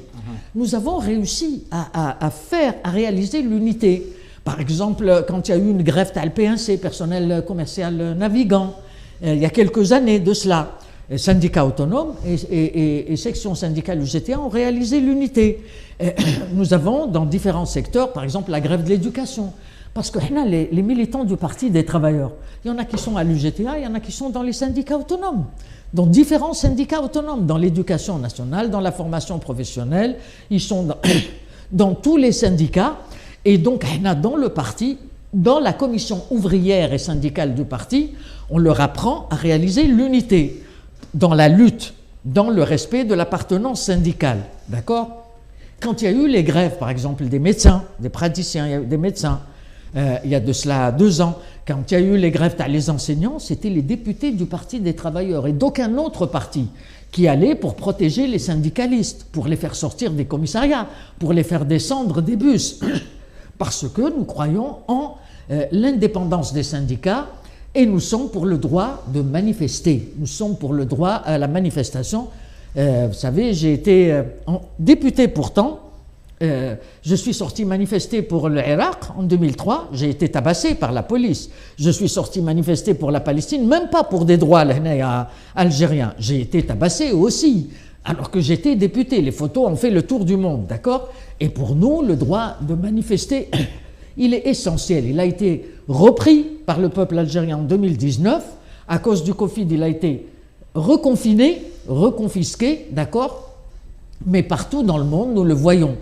Confinement ou pas, lorsque les travailleurs et la jeunesse se trouvent acculés par les politiques antisociales des gouvernements qui instrumentalisent et mettent à profit avec le Covid pour imposer des limites, les libertés démocratiques, pour imposer des régressions socio-économiques, la politique d'austérité, eh ben les travailleurs ils font la grève, ils se rassemblent, ils sortent. Et les jeunes font la même chose, et les élus, et les agriculteurs. Donc, pour dire que le droit de manifester, c'est un droit qui est constitutionnel, que le peuple algérien a repris, il s'est réapproprié le droit. Donc, c'est pas à nous, les travailleurs à le faire, mais on le voit, ils font des rassemblements, la population midirou, des rassemblements, des mobilisations, parce que la situation sociale, elle est désastreuse, elle est dangereuse. La misère, dorka,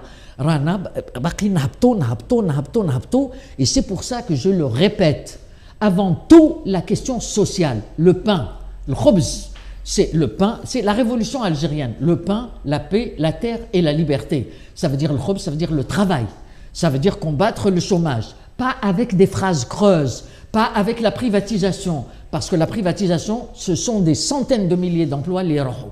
On l'a vécu, tu as le plan d'ajustement structurel, tu as l'FMI, 1500 entreprises publiques qui ont été liquidées, 1 200 000 emplois dans les années 90. Abdelhamid Temmar, les centaines d'entreprises fermées, ce sont plus de 400 000 emplois aussi, les rahou, et à chaque fois c'est une hécatombe, et c'est le recul de la production.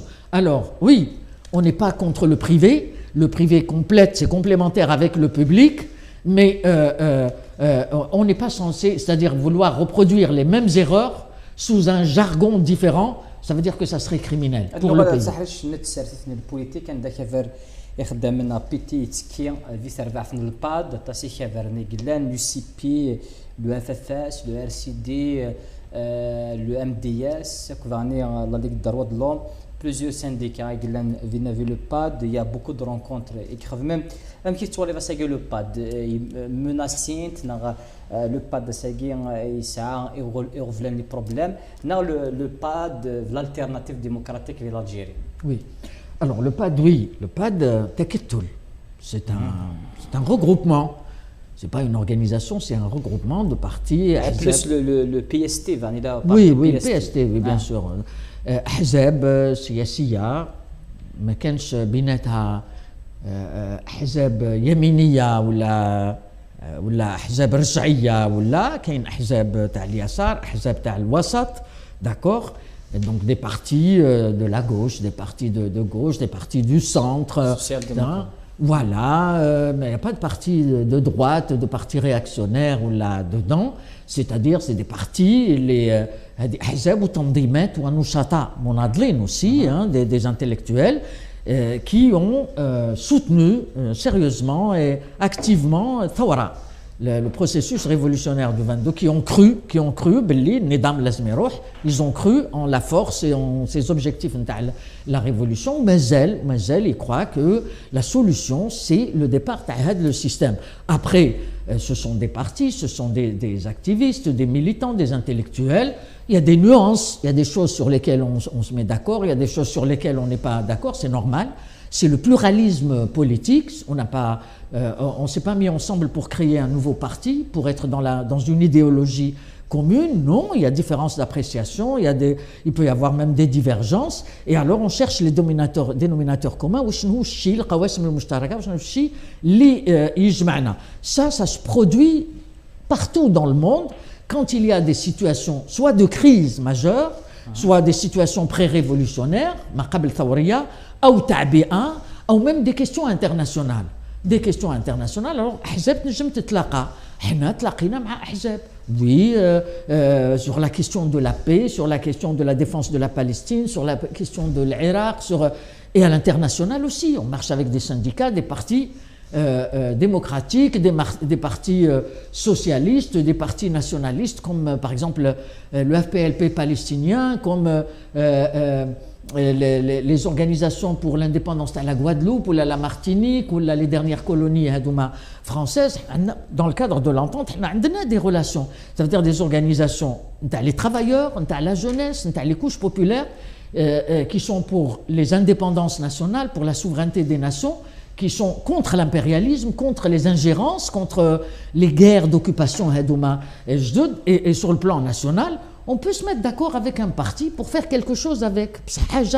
C'est limité dans le temps, d'accord? Là, c'est limité dans le temps. C'est en rapport avec le processus révolutionnaire. Le jour où la révolution c'est sûr que le cadre il va disparaître, d'accord? Maintenant, c'est vrai qu'il est ciblé. On l'a remarqué que les partis qui sont dedans, ils sont ciblés. Et que même Khaled Dararni, et c'est une aberration, هذا الشيء فظيع. من بين الأسئلة اللي طرحت عليه قال وعلاش رحت تغطي الباد؟ قال لهم أنا غطيت في الباد فيه أحزاب عندها الاعتماد ويعني تنشط بكل في الإطار القانوني معتمدة يعني عادي رحت نغطي نشاط سياسي.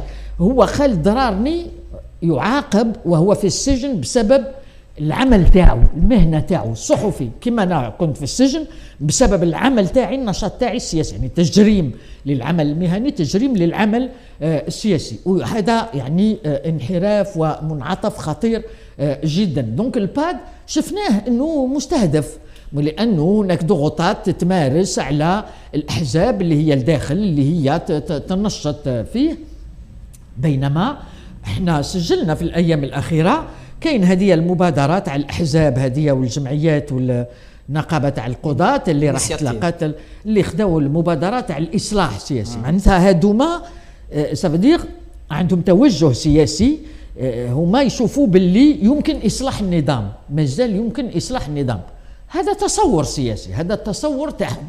احنا نشوف مع الاغلبيه نتاع الشعب اللي خرجت في 22 فبراير 2019 انه هذا النظام ما عادش قابل للاصلاح، ما عادش قابل للتصويب، ما عادش قابل للتصحيح. احنا كحزب حتى ل 2009 2010 درنا حملات، جمعنا لا ديرنيير فوا في بيتيسيون 1,300,000 توقيع، وتوجهنا لعبد العزيز بوتفليقه ونطالب باصلاحات سياسيه عميقه، ونقولوا له رجع الكلمه للشعب باش هو يخير المؤسسات باش نخرجوا من نظام الحزب الواحد جوسكا 2010 فوار 2011. ومن بعد خلاص شفنا بالانتخابات الشرعيه تاع 2012 باللي نظام فاسد سي تيرميني، وما يقدر ينتج غير الفساد وغير التزوير تاع الانتخابات وغير مصادره السياده الشعبيه. ايكو دونك درك لازم نروحوا للقطيعه. دايوغ حنا ومن بعد en 2014 et en 2017 c'était القطيعه. 2014 حنا الشعار تاعنا تاع لي زيليكسيون بريزيدونسيال عندما ترشحت سي للقطيعه بور لا روبتور en rupture، سي الشعار المركزي تاع الحمله. et en 2017 سي كفى الان داين ترى. اي ابخي بكل لهجات، بالشاويه بالمصابيه حطينا كلش بالعنابيه بالجزيريه يزي درك كفى الان باركه، حطيناها بكل اللهجات بالامازيغيه وبالعربيه بور دير سا سوفي هذا النظام والسياسات نتاعو. ان 2017 اي بيان سور اون ايتي اللي يقول لك حزب العمال واذا حنون تمشي مع ما كانش حزب تعاقب كما تعاقب حزب العمال. ان 2015 lorsque avec les 19 هذوك لا ليتر دي 19 طلبنا نشوفوا بوتفليقه باش نقولوا له يا ودي البلاد رايحه للواد، السياسه اللي يطبقوا فيها on veut être sûr باللي سياستك هذه parce que c'est le désastre sur le plan économique social on prend des décisions باسمك on veut être sûr باللي باسمك. يا اخي يا هذيك لو كومبلو نتاع السلطه مع لي زوم دافير مع لوليغارشي مع لافلان مع ليبوك بوشوارب مع دي مينيستر مع des députés aussi مع l'UGTA la direction de l'UGTA contre le parti des travailleurs contre ma personne. حبوا يديروا coup d'état داخل الحزب في القياده تاع الحزب، حبوا ils ont imposé aux cadres syndicaux تاعنا اللي كانوا في la direction de l'UGTA انهم يخرجوا من الحزب، يخرجوا sinon ils perdaient leur fonction comme dirigeants syndicaux. Ils ont été obligés de sortir du hizb. Je ne dis pas que c'est juste ou pas juste, mais c'est les faits. À l'APN, ils ont tenté, ils ont utilisé tous les relais contre eux. C'était d'une extrême violence. Et ils ont sanctionné Zohra Drif Betat, Nahat Msena. Et professeur Aberkan, qui était le maire d'Aqsantena, et en même temps professeur de médecine, il était le directeur de la recherche, de l'association de recherche, il était notre représentant même à l'OMS, comme un malpropre, parce qu'il était signataire. Les enfants de Zohra Drif, même Houma, mais c'est le couche, même ses enfants. Et bien sûr, tout ça, c'est resté même après. Et d'une certaine manière, la haine à notre égard, bqat, jusqu'à il y a pas longtemps. Donc pour dire que les pratiques hadoumata système, tu as 2 poids et 2 mesures, d'accord? Tu as 2 poids et 2 mesures, et il y a comme une volonté de liquider les partis, les ont une histoire, les ont des traditions, les ont des etc. Parce que le PT, c'est pas simplement 40 ans de lutte ou c'est une histoire qui est très ancienne. La terre de l'FFS ou la terre d'Adom, les partis qui sont dedans, même le PST, c'est minimum 30 ans. Minimum 30 ans de lutte avec des normes, tu as la démocratie, avec une aura, avec un petit dédette, des prolongements dans la société reconnus en tant que tels. D'accord? Donc, juste, pardon, je conclus. Donc, c'est pas normal. Lorsque une initiative, elle marche avec un système, ça veut dire on va réformer le système, elle a le droit d'exister, et lorsque c'est un regroupement, mais c'est pas un regroupement contre la nation, ni contre l'État algérien, c'est un regroupement porteur d'une alternative démocratique. Une alternative, c'est un point de vue politique, un point de vue dans lequel il y a ceux qui se prononcent pour une transition, c'est-à-dire une transition vers une période transitoire, et puis on est d'accord pour un processus constituant. Nous, on pense que le processus constituant, ou la transition. Mais c'est un débat qui devrait avoir lieu dans la société algérienne. Pourquoi criminaliser les points de vue politiques? Ça, l'État qui procède de la sorte, ou le régime qui procède de la sorte, il montre qu'il est très fragile. Il a peur de son ombre, il a peur de tout. هاد النوال ما فيك تصن الوقت يفدو بين المسلايد غاف مسات لي زاسوسياسيون تمون الجزائر كولونيو اوروبيان عندها شحال هادي في لا كونفونسيون ثورا التصبو قد نشو دنبو غاش ما يقيح سي تمثال تاكي اش هاد نبا تمثال تاكي. En 2002, lorsque l'accord a été fait, lorsque le gouvernement l'avait signé, l'avait passé, on était le seul parti à s'opposer, mais avec force. On a démontré la désertification industrielle et agricole, et dans tous les domaines. En 2005, le 14 mars, lorsque il a été présenté à l'APN pour être ratifié, on était comme le Hizb al-Wahid qui a démontré que c'est une catastrophe pour le pays. Ça va ouvrir la voie au démantèlement, le peu qu'on avait encore gardé comme tissu industriel et agricole. Et d'ailleurs, le même jour, le 14 mars, quand il a été ratifié, il a été adopté par la majorité à l'Assemblée, sauf nous, eh bien, le soir même, Chakib Khalil جاب le projet de dénationalisation des hydrocarbures. جاب المشروع تاعو اللي هو امريكي نتاع الغاء تامين المحرقات. Le 2005, le même jour, votaوا الصباح à l'APN pour l'accord d'association, sauf حنا le soir avant 17h, eh ben, في الحكومة هبطوا à l'APN le projet تاع شاكيب خليل. Et le 19 mars, le jour de la victoire, Eid al-Nasr, ils ont osé ouvrir le débat, et pour le vote, ils ont soumis au vote هذيك la loi تاع شاكيب خليل, وحنا كنا وحدنا contre la dénationalisation des hydrocarbures, mais votaوها الآخرين. Alors, pour ceux qui disent que le parti des travailleurs ou la Louisa Hennoun كان بوتفليقة كان رئيس الجمهورية, mais on était contre. On était contre, on l'a combattu avec des campagnes, avec ECDA, même avec nos amis syndicalistes et militants ouvriers en Europe, parce que dans le cadre de l'entente. Alors, la perte pour le trésor public, 147 milliards de dinars par an. Les douanes ont donné les chiffres, d'accord? Le ministère des Finances ont donné les chiffres. Les experts Algex ont donné les chiffres. Même les experts européens ont donné les chiffres, mais 57 000 emplois vont disparaître. Et c'est vrai, déjà, dès les premières années, 50 000 emplois ont disparu. Après des centaines de milliers, parce que on était devenu un déversoir. Les produits européens et même sous couvert d'étiquettes européennes, même israéliens, جيب هنايا يبزعوا dans le et هما bien sûr avec le démantèlement fiscal, ça veut dire avec كي نحيو لهم les tarifs douaniers بشويه بشويه. Alors en 2010 déjà on perdait 2,2 milliards de dollars, 2,2 milliards de dollars. هذه في les recettes نتاع le trésor public. ومن بعد كي نوصلوا la zone de libre-échange le 1er septembre prochain, quand en principe en 2017, où les 3,5 milliards de dollars. Ça veut dire une catastrophe. Maintenant, la presse parle, les universitaires ont parlé, les économistes ont parlé, les responsables ont parlé, le président Algex, les exportations, ils ont parlé. C'est-à-dire, كاين اللي قالوا non, كاين اللي عندهم الجرأة وقالوا maintenant, il faut franchement نخرجوا. Mais كاين aussi اللي قال il faut qu'on réforme dans le fond. ما نقدروش نريفورميو l'accord d'association avec l'Union européenne. D'abord, c'est un cadre اللي من الأول biaisé parce que l'Algérie a négocié qui كانت ضعيفة, كانت معزولة, donc les concessions n'ont plus pouvoir. Alors, c'est un accord global. ما يمسش غير الاقتصاد، يمس aussi l'université ويمس العداله ويمس لا فورماسيون بروفيسيونيل ويمس لي ليبرتي ويمس كل شيء، يحشروا روحهم في كل شيء. Mais il n'y a pas la réciprocité, il n'y a pas la règle de la réciprocité. انت تجيك في بالك l'Algérie, le gouvernement algérien, il va interpeller le gouvernement français ou l'allemand ou la ما نعرف شكون حول sa politique éducative ou sa politique تاع l'enseignement supérieur ou sur العداله ou sur da. Non. C'est une sorte de protectorat, donc y compris une hégémonie politique, et ça les Européens, ça les arrange très bien. C'est la désertification.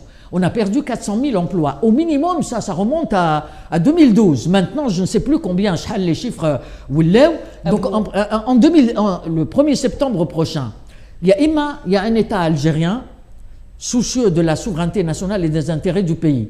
Puisque le président, eh bien le Trésor public, quand il a suspendu avec le démantèlement tarifaire, tout de suite, on a eu des gains, des rentrées, 115 millions de dollars, c'est mieux que rien pour une seule année, un seul semestre, c'est mieux que rien. On peut recouvrer les recettes internes douanières, on en a besoin. On en a besoin. Et puis ça fait partie du combat contre la surfacturation. Parce que c'est comme ça qu'on a ouvert la porte grande à toutes sortes de trafics. Et à notre avis, c'est pas criminel, c'est pas ماشي حاجة عيب que l'État se réapproprie pour une période courte le monopole sur le commerce extérieur, le temps de remettre de l'ordre. وعلاش الامريكان روح دي لهم بابور مليان ما كانش tout est contrôlé. Les Européens راحوا ندخلوا n'importe quoi حنا هما pour un dollar اللي حنايا نصدروه il y a 20 dollars اللي حنايا ندخلوهم on les importe لبلادنا et les importations se sont multipliées par 2 en moins de 7 ans puis par 3 puis par 4 puis par 5 et donc ça a explosé. C'est une hémorragie, c'est une véritable hémorragie. Et si on doit, comme le président de la République a dit bzef, oui bzef, mais alors bzef, c'est pas la peine de nous raconter des histoires. C'est comme le système, il n'est pas réformable, comme le système mondial à l'échelle internationale, il n'est pas réformable, c'est fini, il est gangréné de l'intérieur, l'accord d'association, il est fait, yinhbou el buldan, winsalto, et donc maintenant, si on veut vraiment relancer notre économie sur de nouvelles bases, en toute indépendance et en toute souveraineté, il y a l'article 107 de l'accord d'association. Et le 20 août. L'article 107 de l'accord d'association, il nous permet de sortir. On les informe 6 mois à l'avance. Chiche, avant le 1er septembre, le président de la République et le gouvernement, ils annoncent ça. Je suis persuadé qu'ils auront le soutien de toute la population. Le 20 août. Le 20 août. Oui, il y a le 20 août, c'est-à-dire là le 21. Oui. Le 20 août, الطاس قلان كونغري لا صومام خذ من الطاس أخدي مش عندنا في مسلتاكي. Oui. Malheureusement, l'ISF le 20 août cette fois-ci, c'est pas comme l'année dernière, là même les années d'avance, même si bien sûr il y a eu une marche sur Ifri déjà. Il y a eu Akhrata, il y a bien sûr, il y a un moment, mais ce n'est pas la mobilisation avant à cause du Covid, et les restrictions, les wilayas, mais elles marchent pour reprendre avec force. Maintenant, ça nous renvoie à le tarikh تاعنا. Le 20 août 55, c'était pour desserrer les taux sur la révolution, sur les zones qui étaient complètement encerclées. Et donc, c'était l'unité du peuple algérien, pour renforcer l'unité du peuple algérien dans sa révolution, pour dire aux colonisateurs, non, il n'y a pas que les Aurès, non, il n'y a pas que la Kabylie, il y a tout le peuple algérien partout. Et donc, c'était pour matérialiser concrètement, y compris dans le sacrifice et devant le martyre, hein, la détermination du peuple algérien pour accéder à l'indépendance. Et le congrès de la Soumam, c'était jeter les bases de l'avenir. Quelle est la nature de l'État algérien? Malheureusement, les questions essentielles sur la nature de l'État algérien, hein, la primauté du politique, du civil sur le militaire, etc. Donc les questions essentielles, la nature de l'État algérien démocratique qui avait été les tnaqshoufiha le congrès de la Soumam, parce que elles ont été contournées après l'indépendance, déjà depuis la réunion de Tripoli, après l'indépendance, avec tout ce qui s'est passé. Mais on n'a pas le temps malheureusement de revenir là-dessus. Et c'est le système de parti unique, les farad rohou, hein, les farad rohou. Eh bien, aujourd'hui, nous payons le prix. Nous avons payé le prix très très cher. Ça veut dire que on est en train de renouer, comme l'an dernier. Les Algériennes et les Algériens ont renoué avec le 5 juillet, avec le 19 mai, avec le 19 mars, avec le 1er novembre, à travers des manifestations, et le débat est ouvert sur notre passé, parce que celui qui n'a pas de passé n'a pas d'avenir. Et nous avons un passé glorieux sur lequel on peut s'appuyer pour dire là il y a eu des fautes, là il y a eu des erreurs, et on a payé très cher. C'était juste, alors on va renouer avec les principes. Votre message au peuple. Mon message au peuple algérien. Mon message au peuple algérien, le Parti des travailleurs, depuis Millit SS, combat pour la démocratie et le socialisme véritable. La démocratie véritable, ça veut dire la souveraineté du peuple, l'assemblée constituante, la parole au peuple. C'était depuis l'étoile nord-africaine. La question était fondamentale. Qui était aussi centrale, les nationalisations. Même à l'époque, le management, les banques, les chemins de fer. Après, bien sûr, il n'y avait pas les hydrocarbures, le Parti des travailleurs, il considère, c'est le prolongement de la révolution algérienne.